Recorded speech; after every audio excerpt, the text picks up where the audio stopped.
Everyone, আমি Ankita and welcome to a new blog. আর এখন ঘড়ির কাঁটায় বাজে হচ্ছে, দেখতে পাচ্ছ, রাত 10টা 1। আর এখন বেরিয়ে পড়েছি আমরা দুজনেই। আর কোথায় চলেছি? ঠাকুর দেখতে। শুভ প্রথমা সবাইকে, শুভ প্রথমার অনেক অনেক শুভেচ্ছা। ভাবলাম ঠাকুর যখন অনেক জায়গায় উদ্বোধন হয়েই গেছে, তো আজ থেকেই শুরু করা যাক। তাই বেরিয়ে পড়লাম দুজনে, একটু রাত করেই বেরোলাম। বেশি ঠাকুর দেখবো না, দু একটা ঠাকুর দেখবো আর দেখে বাড়ি ফিরবো। দেখো, নতুন জামা পরে সেজে বুঝে রেডি হয়ে বেরিয়ে পড়েছি। তো চলো আমার সাথে থাকো আর দেখতে থাকো আছে কতগুলো ঠাকুর দেখলাম। তো চলো দেখতে থাকো। শুরু করলাম আজকে প্রথমা থেকে পুজো পরিক্রমা। আজকে আমরা এখন প্রাইভেট ভেহিকেলসে করেই ঠাকুর দেখতে যাব, যেহেতু হঠাৎ করে প্ল্যান করেছি, তাই জন্য কিছু গাড়ি বাড়ি বলা হয়নি, ড্রাইভার বলা হয়নি। আমরা ভেবেছিলাম আজকে ফাঁকা ফাঁকা থাকবে, তাই ভাবলাম ফাঁকায় ফাঁকায় কয়েকটা ঠাকুর দেখে আসি। ও বাবা, পুরো উল্টো ভাবনা আর কি। আজকে বেরিয়ে দেখছি পুরো রাস্তায় দেখো ঠিক ঠিক করছে ভিড়। কে বলবে এখন রাত 10টা বাজে আর আজকে প্রথমা। দেখো লোক দেখো, যেন মনে হচ্ছে আজকে পুজো সপ্তমী অষ্টমী হবে। অষ্টমী না হলেও ষষ্ঠী সপ্তমী তো মনেই হচ্ছে, ভিড় দেখেছো? তো আমরা এখন কোথায় যাচ্ছি চলো বলেই দিই। বাড়ির সামনেই যেহেতু শ্রীভূমির পুজো, তো ভাবলাম চলো ডিজনিল্যান্ড দিয়েই পুজো পরিক্রমা শুরু করা যাক। তাই এখন আমরা যাচ্ছি ডিজনিল্যান্ড দেখতে। শ্রীভূমি দিয়ে ঢোকা আজ থেকেই বন্ধ, তাই এখন আমি আছি লেক টাউনে। এই যে ক্লক টাওয়ারটা দেখতে পাচ্ছ, ক্লক টাওয়ারের সামনে। আর লাইন এইখান থেকে শুরু হয়েছে। হ্যাঁ, তোমরা ঠিকই শুনছো, ঠিক সাবওয়ে দিয়ে বেরিয়েই লাইন শুরু হয়েছে শ্রীভূমির পুজোর জন্য। কে বলবে আজকে প্রথমার দিনই লাইনটা দেখতে পাচ্ছ? এই যে সাবওয়ের মুখেই আমরা দাঁড়িয়ে আছি। আর এখান থেকেই কিন্তু লাইন শুরু হয়েছে, মানে হাজার হাজার লোকের পেছনে মনে হয় দাঁড়িয়ে আছি লাইনে। কখন যে ঠাকুর দেখতে ঢুকবো নিজেও জানি না। এখন প্রায় অলরেডি কি বলবো 11টা বাজতে চললো, লাইন এগোচ্ছেই না। দেখা যাক কতক্ষণ লাগে। এই যে গেটগুলো বানিয়েছে না, এখনো কিন্তু গেটগুলোর সমস্ত লাইট লাগানোর কাজ পুরোপুরি শেষ হয়নি, তার মধ্যেই ঠাকুর দেখার জন্য এত ভিড়।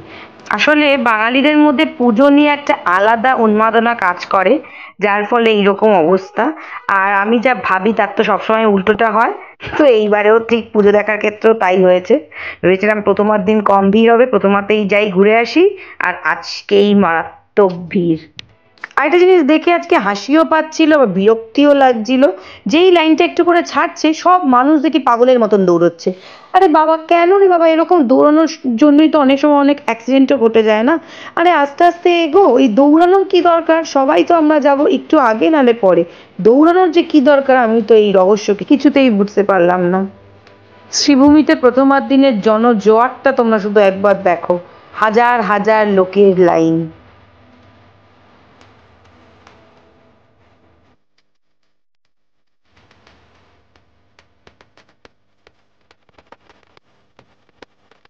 এই অবধি পৌঁছতে মোটামুটি আমাদের 1 ঘন্টা 10-15 মিনিট লেগে গেল। এবার দেখি ঠাকুর অবধি পৌঁছতে আর কতক্ষণ লাগে।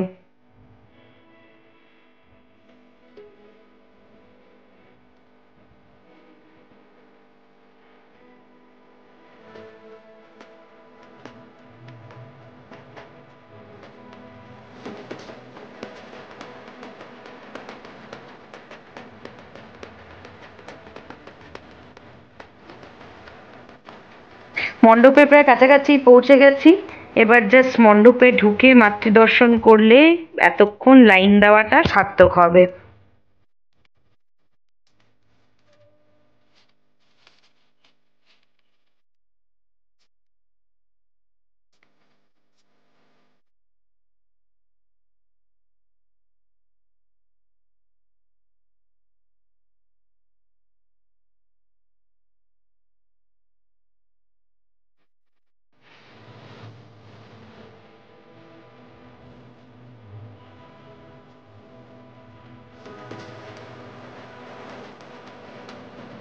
চলে এসেছি ডিজনিল্যান্ডের সামনে, কিন্তু ডিজনিল্যান্ডের আলো টালো দিয়ে সাজানো হয়েছে, ঠিক আছে, খুব সুন্দরই লাগছে।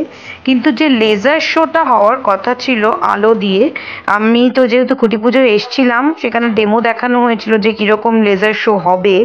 সেই লেজার শোটা কিন্তু হচ্ছে না। সেই লেজার শোটা হলে আরো বেশি সুন্দর লাগতো।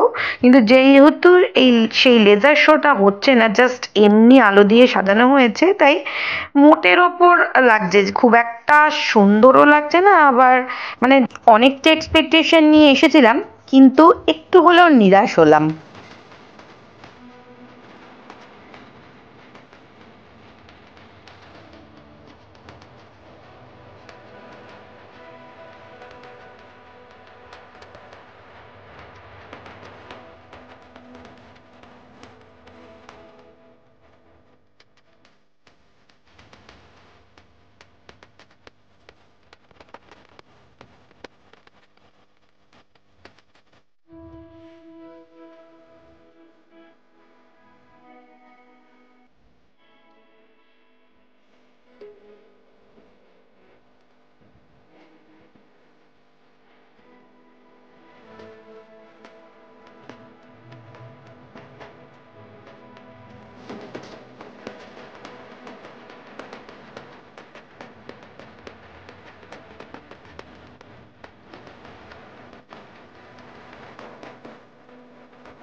দু ঘন্টা ধরে লাইন দিয়ে যুদ্ধ করে যখন প্যান্ডেলে 2 মিনিটও দাঁড়াতে দেয় না, ভালো করে ঠাকুরটাও দেখতে দেয় না, তখন খুব মাথাটা গরম হয়।